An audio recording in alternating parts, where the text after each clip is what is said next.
Rupiah Indonesia tembus angka yang belum pernah terjadi sebelumnya, Rp18.000 per 1 dolar Amerika. Bukan cuma angka di layar HP atau berita pagi, ini terasa langsung di harga minyak goreng, di ongkos kirim, di barang-barang yang kita beli sehari-hari. Ketidakpastian ekonomi global, dari konflik di Timur Tengah sampai kebijakan suku bunga Amerika, semuanya mengalir ke bawah. Dan yang paling pertama merasakannya bukan korporasi besar, bukan investor, tapi orang-orang yang berjualan dari pagi inilah yang langsung terdampak ketika harga naik bahkan 1 atau 2.000 rupiah sekalipun. Sementara kita bicara soal proyeksi ekonomi dan angka-angka makro, di tempat seperti inilah ekonomi itu benar-benar hidup. Pasar Lempuyangan, Yogyakarta. Assalamualaikum warahmatullahi wabarakatuh.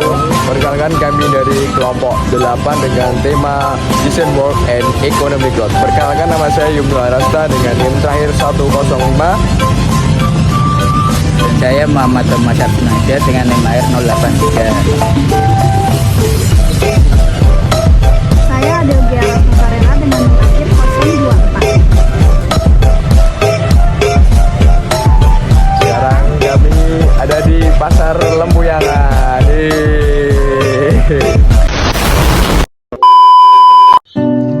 Disinilah orang-orang bekerja bukan karena pilihan glamor, tapi karena ini adalah cara mereka menghidupi keluarga.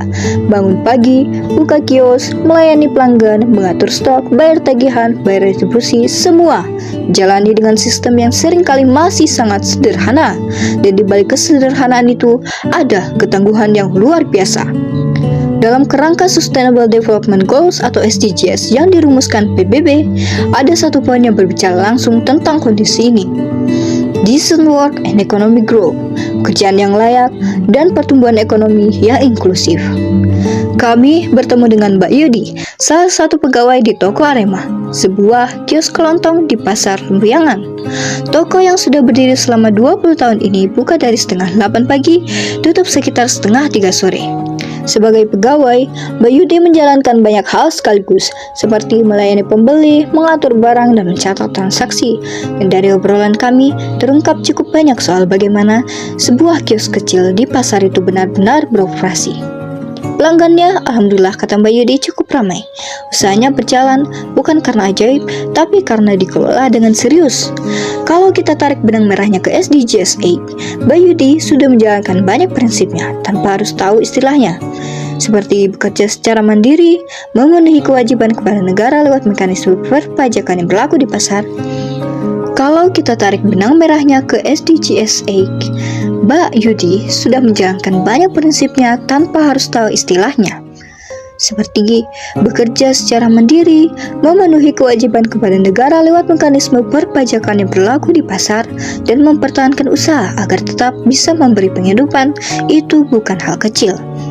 Yang kami pelajari dari Mbak Yudi, decent work itu bukan soal kantor ber-AC atau jabatan keren. Decent work adalah ketika seseorang bisa bekerja dengan martabat, mendapat penghasilan yang layak, dan sistem di sekitarnya mendukung, bukan mempersulit keberlanjutan usahanya.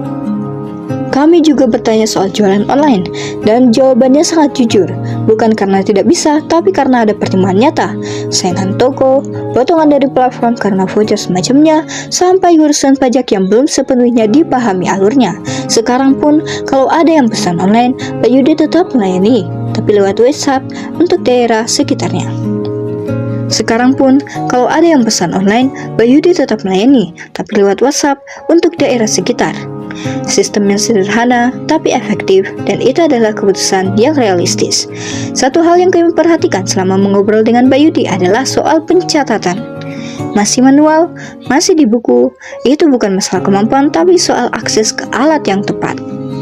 Kami sempat memperkenalkan satu aplikasi gratis bernama BliFree. Bisa jalan tanpa internet, tidak ada biaya langganan, dan cukup dari HP Android. Bukan solusi ajaib, tapi mungkin satu langkah kecil yang bisa membuat pencatatan lebih rapi dan data lebih mudah dipantau. Kami tawarkan, dan keputusan tetap ada di tangan Mbak Yudi. Kami datang ke Pasar Lempuyangan dengan banyak teori di kepala. Kami pulang dengan sesuatu yang lebih berharga, Pemahaman bahwa ekonomi yang berkelanjutan itu dibangun bukan dari atas ke bawah, tapi dari kios-kios seperti milik Mbak Yudi. Satu transaksi, satu hari, satu pelanggan pada satu waktu. SDGs 8 bukan hanya agenda global, ia hidup di pasar Lempuyangan.